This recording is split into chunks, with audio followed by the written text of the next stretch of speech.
ಇದು ರಾಜ್ಯದ ಜನರಿಗೆ ಖುಷಿ ಸುದ್ದಿ ಕೊಟ್ಟವಳ ಅಸಹ್ಯದ ಕಥೆ. ಕ್ಯಾಮರಾ ಮುಂದೆ ಪುಂಖಾನುಪುಂಖವಾಗಿ ಬುದ್ಧಿವಾದ ಹೇಳಿದವಳ ಕಾಮಕಾಂಡದ ಕಥೆ. ಪತ್ರಕರ್ತೆ ಎಂದು ಹೇಳಿಕೊಂಡು ಮಾಡಿದಳು ಆ neat trap. The heroine of our show is Divya Vasanta. ನಾನು ದಿವ್ಯಾ ವಸಂತ. ರಾಜ್ಯದ ಜನರಿಗೆ ಖುಷಿ ಸುದ್ದಿ ಕೊಡ್ತೀನಿ ಅಂತ ಹೇಳುವ ಮೂಲಕ ಖ್ಯಾತಿಯನ್ನು ಪಡೆದಂತಹ ಈ ನಿರೂಪಕಿ ಸಾಮಾಜಿಕ ಜಾಲತಾಣಗಳಲ್ಲಿ ಟ್ರಾಲ್ಗೂ ಕೂಡ ಒಳಗಾಗಿದ್ಲು. ಆಕೆಯ ಹೆಸರೇ ದಿವ್ಯಾ ವಸಂತ. ಅಂತಹ ನಿರೂಪಕಿಯೊಬ್ಬಳ ಬಂಡವಾಳ ಈಗ ಬಯಲಾಗಿದೆ. ಮಿತ್ರರೇ, ಆಕೆಯ ಹಿನ್ನೆಲೆಯನ್ನು ನಾವು ನೋಡೋದೇ ಆದರೆ ಆಕೆಯನ್ನು ಬಹಳ ಶ್ರೀಮಂತ ಕುಟುಂಬಕ್ಕೆ ಸೇರಿದಂತಹ ಯುವತಿ ಏನಲ್ಲ. ತಳಮಧ್ಯಮ ವರ್ಗದ ಕುಟುಂಬಕ್ಕೆ ಸೇರಿದಂತಹ ಈ ಯುವತಿ ದುಡ್ಡಿನ ಆಸೆಗೆ ಬಿದ್ದು ಈ ರೀತಿಯ ಕಷ್ಟಕ್ಕೆ ಇಂದು ಸಿಲುಕಿದ್ದಾಳೆ. ಈಕೆ ಮಾಡಿದಾದರೂ ಏನು?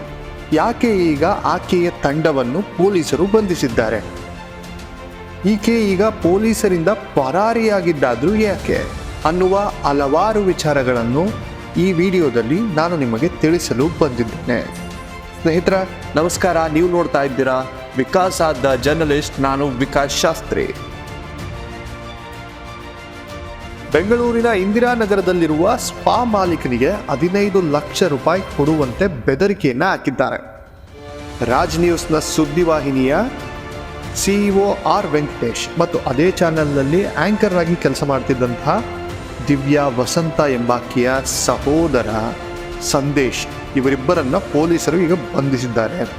ಆದರೆ ಈ ಒಂದು ವಿಚಾರ ಹೊರಬೀಳ್ತಿದ್ದಂತೆ ನಾಪತ್ತೆಯಾಗಿರುವ ನಿರೂಪಕಿ ಪತ್ರಕರ್ತೆ ದಿವ್ಯಾ ವಸಂತ ಮತ್ತು ಆಕೆಯ ಸಹಚರರು ಸಚಿನ್ ಮತ್ತು ಆಕಾಶ್ ಪತ್ತೆಗೆ ಪೊಲೀಸರು ತೀವ್ರ ಹುಡುಕಾಟವನ್ನು ಆರಂಭ ಮಾಡಿದ್ದಾರೆ. ಆದರೆ ಯಾರು ಯಾರತ್ರ ಯಾಕೆ 15 ಲಕ್ಷ ರೂಪಾಯಿಗಳನ್ನ ಕೇಳಬೇಕು ಅನ್ನುವಂಥ ಪ್ರಶ್ನೆ ನಿಮ್ಮಲ್ಲಿರುತ್ತೆ. ಟ್ರೀ ಸ್ಪಾ ಆ್ಯಂಡ್ ಬ್ಯೂಟಿ ಪಾರ್ಲರ್ನ ವ್ಯವಸ್ಥಾಪಕ ಶಿವಶಂಕರ್ ಎಂಬಾತನು ಅವರ ಪಾರ್ಲರ್ಗೆ ತೆಳೆದ ಈ ಪತ್ರಕರ್ತರು ಎಂದು ಹೇಳಿಕೊಳ್ಳುವ ಈ ಗ್ಯಾಂಗ್ ವೇಶ್ಯಾವಟಿಕೆ ನಡೆಸುತ್ತಿರುವ ನಿಮಗೆ ನಮ್ಮ ಚಾನಲ್ನಲ್ಲಿ ಸುದ್ದಿ ಪ್ರಕಟ ಮಾಡ್ತೇವೆ ಎನ್ನುವ ಬೆದರಿಕೆಯನ್ನೊಡ್ಡಿ 15 ಲಕ್ಷ ರೂಪಾಯಿಗಳನ್ನು ಡಿಮ್ಯಾಂಡ್ ಮಾಡಿದ್ದಾರೆ. ಆದರೆ ಆ ಮಾಲೀಕ ಅದನ್ನು ನಿರಾಕರಿಸ್ತಾನೆ. ಅದಕ್ಕೆ 8 ಲಕ್ಷವಾದರೂ ಕೊಡಿ, ಅಟ್ಲೀಸ್ಟ್ 8 ಲಕ್ಷ ಆದರೂ ಬರಲಿ ಎನ್ನುವಂಥ ಬೆದರಿಕೆಯನ್ನು ಮತ್ತೆ ಈ ಗ್ಯಾಂಗ್ ಹಾಕುತ್ತೆ.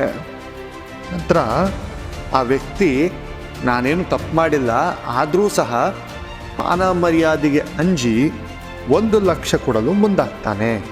ಈ ಗ್ಯಾಂಗ್ ಕೊಟ್ಟರೆ 8 ಲಕ್ಷ ಕೊಡು, ಇಲ್ವಾ ನನಗೇನು ಬೇಡ ಅನ್ನುವ ರೀತಿಯಲ್ಲಿ ಇವರು ಅಲ್ಲಿ ಆ ವ್ಯಕ್ತಿಯ ಮಾತುಗಳನ್ನಾಗಲಿ ಆ ವ್ಯಕ್ತಿಯ ಹಣವನ್ನಾಗಲಿ ಪಡೆಯದೆ ಅಲ್ಲಿಂದ ಹಿಂದಿರುಗುತ್ತಾರೆ. ನಿಮ್ಮ ಸುದ್ದಿಯನ್ನು ಪ್ರಕಟ ಮಾಡಿಯೇ ತೀರ್ತೇವೆ ಅಂತ ಪಣ ತೊಟ್ಟು ನಿಲ್ತಾರೆ. ತಾನು ಯಾವ ತಪ್ಪು ಮಾಡದಿರುವ ಕಾರಣ ಆ ವ್ಯಕ್ತಿ ಹೋಗಿ ಪೊಲೀಸರಿಗೆ ದೂರನ್ನು ನೀಡ್ತಾನೆ. ತನಿಖೆ ಕೈಗೆತ್ತಿಕೊಂಡ CCB ಈ ಪ್ರಕರಣವನ್ನು ಕೂಲಂಕುಷವಾಗಿ ತನಿಖೆ ನಡೆಸುತ್ತಿದೆ. ಈ ಸುಲಿಗೆ ಮಾಡಲು ಈ ಗ್ಯಾಂಗ್ ಒಂದು ವಾಟ್ಸಪ್ ಗ್ರೂಪನ್ನು ಮಾಡಿಕೊಳ್ಳುತ್ತೆ. ಆ ಗ್ರೂಪ್ಗೆ ಹೆಸರು ಸ್ಪೈ ರಿಸರ್ಚ್ ಟೀಮ್ ಅಂತೆ. ಸ್ಪೈ ರಿಸರ್ಚ್ ಅಂತ ತಮಗೆ ತಾವೇ ಸ್ಪೈ ರಿಸರ್ಚರ್ಸ್ ಅಂತ ಕರೆದುಕೊಂಡು ಆ ಗ್ರೂಪ್ನಲ್ಲಿ ಈ ರಾಜ್ ನ್ಯೂಸ್ನ ವೆಂಕಟೇಶು ಮತ್ತು ದಿವ್ಯಾ ಮತ್ತು ಅವರ ಅಣ್ಣ ಮತ್ತು ಎಲ್ಲರೂ ಈ ಒಂದು ಗ್ರೂಪ್ನಲ್ಲಿ ತಮ್ಮ ಕಾರ್ಯಸೂಚಿಗಳು ಹೇಗೆ ಮಾಡಬೇಕು, ನಾವು ಯಾವ ರೀತಿ ಡಿಮ್ಯಾಂಡ್ ಮಾಡಬೇಕು, ಯಾವ ರೀತಿ ವಸೂಲಿ ಮಾಡಬೇಕು, ಯಾವ ರೀತಿ ಜನರಿಗೆ ಬ್ಲ್ಯಾಕ್ ಮೇಲ್ ಮಾಡಬೇಕು ಅನ್ನುವಂಥ ಹಲವಾರು ವಿಚಾರಗಳನ್ನು ವಾಟ್ಸಪ್ ಗ್ರೂಪ್ಗಳಲ್ಲಿ ಚರ್ಚೆ ಮಾಡ್ತಾ ಇದ್ರು ಅಂತ ಪೊಲೀಸರು ತಿಳಿಸಿದ್ದಾರೆ. ನಾನು ಆಗಲೇ ಹೇಳಿದಾಗೆ ಕೆಳಮಧ್ಯಮ ವರ್ಗಕ್ಕೆ ಸೇರಿದಂತಹ ಯುವಕಿಯವಳು ಖಾಸಗಿ ಸುದ್ದಿವಾಹಿನಿಯಲ್ಲಿ ನಿರೂಪಕಿಯಾಗಿ ದಿವ್ಯಾ ವಸಂತ 6 ತಿಂಗಳ ಹಿಂದೆ ಕೆಲಸ ಬಿಟ್ಟಿದ್ಲು. ಅಲ್ಲದೆ ಇನ್ಸ್ಟಾಗ್ರಾಮ್ ಮತ್ತು ಫೇಸ್ಬುಕ್ನಲ್ಲಿ ಭಾರಿ ವೈರಲ್ ಆಗಿರುವಂತಹ ರೀಲ್ಸ್ಗಳಿರ್ಬೋದು, ವಿಡಿಯೋಗಳಿರ್ಬೋದು ಹಾಕಿದ್ದಿರೆ. ಅದರಿಂದ ಕೂಡ ಒಂದಷ್ಟು ಹಣವನ್ನು ಸಂಪಾದನೆ ಕೂಡ ಮಾಡ್ತಾ ಇದ್ಲು. ತಿಂಗಳಿಗೆ ಖಾಸಗಿ ಸುದ್ದಿವಾಹಿನಿಯಲ್ಲಿ ಒಂದು 30,000 ರೂಪಾಯಿಗಳ ಸಂಬಳ ಬರ್ತಾ ಇತ್ತು ಅಂತ ಕೇಳ್ಪಡ್ತಾ ಇದ್ವಿ. ಇನ್ನು ಮನರಂಜನೆ ವಾಹಿನಿಯಲ್ಲಿ ಹಾಸ್ಯ ಕಾರ್ಯಕ್ರಮಗಳಲ್ಲಿ ಈಕೆ ನಟಿಸ್ತಾ ಇದ್ಲು. ವಾರಕ್ಕೆ 6,000 to 7,000 ರೂಪಾಯಿ ಸಂಭಾವನೆ ಕೂಡ ಸಿಗ್ತಾ ಇತ್ತು ಅಂತ ಮೂಲಗಳಿಂದ ತಿಳಿದು ಬರ್ತದೆ.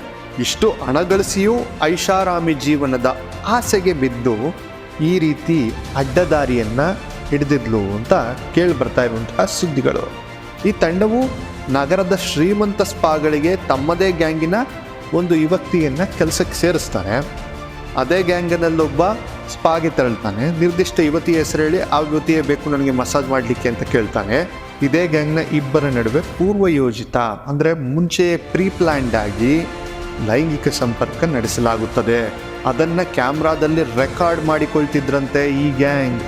ಎಂಥ ಅಸಹ್ಯದ ಪರಮಾವಧಿಗೆ ಇಳಿದಿದ್ರು ಇವರು ಪತ್ರಕರ್ತರು ಅಂತ ಹೇಳಿಕೊಂಡು ನಾಚಿಕೆಗೆಟ್ಟು ಲಜ್ಜಿಗೆಟ್ಟು ಮಾನ ಮರ್ಯಾದೆ ಎಲ್ಲವನ್ನು ಬಿಟ್ಟು ಈ ಒಂದು ಕೃತ್ಯಕ್ಕೆ ಇಳಿದಿದ್ರಲ್ಲ ಇವರ ಹೊಟ್ಟೆಗೆ ಅನ್ನ ತಿಂತಿದ್ರ ಅನ್ನುವಂತಹ ಪ್ರಶ್ನೆ ಎಲ್ಲರ ಮನಸ್ಸಿನಲ್ಲಿ ಉದ್ಭವ ಆಗ್ತದೆ. ಕೆಲ ದಿನಗಳ ನಂತರ ಆ ಯುವತಿಯನ್ನು ಕೆಲಸ ಬಿಡ್ತಿದ್ಲು. ಅದೆಲ್ಲ ಆದಮೇಲೆ ಇದೆಲ್ಲ ಒಂದೇ ತಿಂಗಳು ನಡೀತಾ ಇತ್ತಂತೆ. ಇದು ಯಾವುದು ಬಹಳ ತುಂಬ ಟೈಮ್ ಏನು ತಗೊಳ್ತಾ ಇರಲಿಲ್ಲ. ಇದೆಲ್ಲ 1 ತಿಂಗಳು. ಈ ಒಂದು ಲೈಂಗಿಕ ಕ್ರಿಯೆ ನಡೆದದ್ದನ್ನ ವಿಡಿಯೋ ಆದಮೇಲೆ ಆ ಹುಡುಗಿ ಕೆಲಸ ಬಿಡ್ತಾ ಇದ್ಲು. ಕೆಲಸ ಬಿಟ್ಟ ನಂತರ ಈ ಗ್ಯಾಂಗು ಆ ಮಸಾಜ್ನ ಮಾಲೀಕರ ಬಳಿ ಹೋಗಿ ವಿಡಿಯೋ ತೋರಿಸಿ ಬೆದರಿಕೆಯನ್ನು ಹಾಕ್ತಾಯಿದ್ರು. ಲಕ್ಷಗಟ್ಟಲೆ ರೂಪಾಯಿಗಳನ್ನು ಕೊಡಲಿಲ್ಲ ಅಂತಂದರೆ ನಿಮ್ಮ ವಿಡಿಯೋ ಪ್ರಸಾರ ಮಾಡ್ತೀವಿ ಅಂತ ಬ್ಲ್ಯಾಕ್ ಮೇಲ್ ಮಾಡ್ತಾಯಿದ್ರು. ಇದು ಹನಿ ಟ್ರ್ಯಾಪ್. ಇದೇ ರೀತಿ ಅನೇಕ ತಿಂಗಳುಗಳಿಂದ ಮಾಡಿದ್ದಾರೆ ಅಂತ ಹೇಳಲಾಗ್ತಾ ಇದೆ. ವೆಂಕಟೇಶ್ ತಂಡವು ಕೆಲ ದಿನಗಳ ಹಿಂದೆ ಇಂದಿರಾನಗರದ ಸ್ಪಾ ಆ್ಯಂಡ್ ಬ್ಯೂಟಿ ಪಾರ್ಲರ್ಗೆ ಈಶಾನ್ಯ ರಾಜ್ಯದ ಯುವತಿಯೊಬ್ಬಳನ್ನು ಕರ್ಕೊಬರ್ತಾರೆ. ಅಂದರೆ ನಾರ್ತ್ ಇಂಡಿಯಾದಿಂದ ಶ್ರೀ ಸ್ಪಾಗೆ ನಾರ್ತ್ ಇಂಡಿಯಾದಿಂದ ಒಂದು ಹುಡುಗಿನ ಕೆಲಸಕ್ಕೆ ಕರ್ಕೊಬಂದು ಸೇರಿಸ್ತಾರೆ. ಮತ್ತು ಗ್ರಾಹಕನ ರೀತಿ ಈ ವ್ಯಕ್ತಿ ಹೋಗ್ತಾನೆ. ಯಾರು? ದಿವ್ಯಾ ವಸಂತ ಅವರ ಸಹೋದರ ಸಂದೇಶ್. ಈ ಸಂದೇಶ್ ಏನು ಮಾಡ್ತಾನೆ? ಹೋಗ್ತಾನೆ ಮೊದಲೇ ಸ್ಪಾನಲ್ಲಿ ಕೆಲಸದಲ್ಲಿದ್ದ ತನ್ನ ಗ್ಯಾಂಗ್ ಯುವತಿ ಬಳಿ ಮಸಾಜ್ ಬೇಕು ನನಗೆ ಅಂತ ಕೇಳ್ತಾನೆ. ಕೊಠಡಿಯಲ್ಲಿ ರಹಸ್ಯ ಕ್ಯಾಮ್ರಾವನ್ನಿಟ್ಟು ಸಲುಗೆಯಿಂದಿರುವ ದೃಶ್ಯಾವಳಿಗಳನ್ನು ಸಂದೇಶ್ ಚಿತ್ರೀಕರಣ ಮಾಡಿಕೊಂಡಿದ್ದ. ಇದಾದ ನಂತರ ತನ್ನ ನ್ಯೂಸ್ ಚಾನೆಲ್ನ ವರದಿಗಾರ್ತಿಯನ್ನು ಆ ಸ್ಪಾಗೆ ಕಳಿಸಿ ಆ ಸುಲಿಗೆಗೆ ಪ್ರಯತ್ನವನ್ನು ಮಾಡ್ತಾರೆ. ಈ ವೆಂಕಟೇಶ್ ರಾಜ್ ನ್ಯೂಸ್ CEO ಆಗೋಕ್ಕಿಂತ ಮುಂಚೆ ಒಂದು ಯೂಟ್ಯೂಬ್ ಚಾನಲ್, ಅವನದೇ ಯೂಟ್ಯೂಬ್ ಚಾನಲ್ ಮಾಡಿಕೊಂಡು ತನ್ನ ಸಂದರ್ಶನವೊಂದರಲ್ಲಿ ದಿವ್ಯಾಳಿಗೆ ಪರಿಚಯ ಆಗ್ತಾನೆ, ಆತ್ಮೀಯತೆ ಬೆಳೆಯುತ್ತೆ. ಆ ಗೆಳೆತನದಿಂದಲೇ ಇಬ್ಬರು ಸುಲಿಗೆ ಇಳಿದಿದ್ರು ಎಂದು ಪೊಲೀಸರು ತಿಳಿಸಿದ್ದಾರೆ. ಇದುವರೆಗೆ ಸುಮಾರು 100ಕ್ಕೂ ಹೆಚ್ಚು ಜನರಿಗೆ ಈ ತಂಡ ಸುಲಿಗೆ ಮಾಡಿದೆ ಎಂದು ಹೇಳಲಾಗ್ತಾ ಇದೆ. ಸಂತ್ರಸ್ತರಿಂದ 80,000, 50,000, 1 ಲಕ್ಷ ದುಡ್ಡಿಗೆ ಬೆಲೆನೇ ಇಲ್ಲ ಆನ್ಲೈನ್ ಮೂಲಕ ತಮ್ಮ ಖಾತೆಗಳಿಗೆ ವೆಂಕಟೇಶ್ ಮತ್ತು ದಿವ್ಯಾ ವರ್ಗಾಯಿಸಿಕೊಂಡಿರುವುದು ತನಿಖೆಯಲ್ಲಿ ಪತ್ತೆಯಾಗಿದೆ. ಪ್ರಕರಣ ಸಂಬಂಧ ಲಗ್ಗೆರೆಯಲ್ಲಿರುವ ದಿವ್ಯಾ ಮನೆ ಮೇಲೆ ಪೊಲೀಸರು ದಾಳಿಯನ್ನು ನಡೆಸಿ ದಿವ್ಯಾ ವಸಂತ ಮನೆಯಲ್ಲಿರುವ ಕ್ಯಾಮ್ರಾ, ಲ್ಯಾಪ್ಟಾಪ್ ಸೇರಿ ಹಲವು ವಸ್ತುಗಳನ್ನು ತೆಗೆದುಕೊಂಡು ಹೋಗಿದ್ದಾರೆ. ಆದರೆ ಬಂಧನ ಭೀತಿಯೊಳಗಾದ ದಿವ್ಯಾ ವಸಂತ ಮನೆಯಲ್ಲಿರುವ ಕೆಲ ವಸ್ತುಗಳನ್ನು ತೆಗೆದುಕೊಂಡು ಕಾರಿನಲ್ಲಿ ಪರಾರಿಯಾಗಿದ್ದಾಳೆ ಅಂತ ಮೂಲಗಳು ತಿಳಿಸ್ತಾ ಇವೆ. ಈ ಸುಲಿಗೆ ಯತ್ನ ಪ್ರಕರಣ ತಮ್ಮ ಇಬ್ಬರು ಮಕ್ಕಳು ಸಿಲುಕಿರುವುದು ತೀವ್ರವಾಗಿ ನೋವುಂಟಾಗಿರುವ ತಂದೆ ತಾಯಿ ಪೊಲೀಸ್ ಠಾಣೆಗೆ ಬಂದು ಕಣ್ಣೀರಿಡ್ತಾ ಇದ್ದಾರೆ. ಆಕೆ ತಾಯಿ ಕೂಡ ಮನೆ ಕೆಲಸ ಮಾಡಿ ಮಕ್ಕಳನ್ನು ಸಾಕ್ತಿದ್ದಂಥವ್ರು. ಆ ಮಕ್ಕಳನ್ನು ಅಷ್ಟು ಬೆಳೆಸಿ ಮಾಡಿದ್ದರಿಂದ ನಮ್ಮ ದಿವ್ಯ ತಪ್ಪು ದಾರಿ ಇಳಿಯಲು ಕಾರಣ ಆ ವೆಂಕಟೇಶ್ ಅಂತ ಅವರು ದೂರ್ತಾ ಇದ್ದಾರೆ.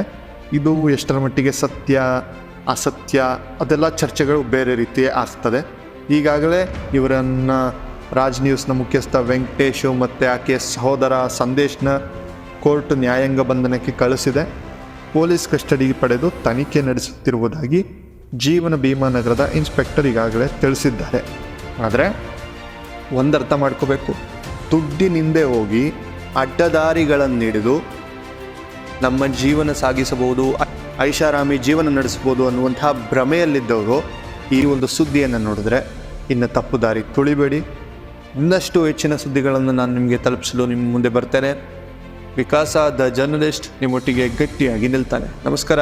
ಜೈ ಹಿಂದ್, ಜೈ ಕರ್ನಾಟಕ.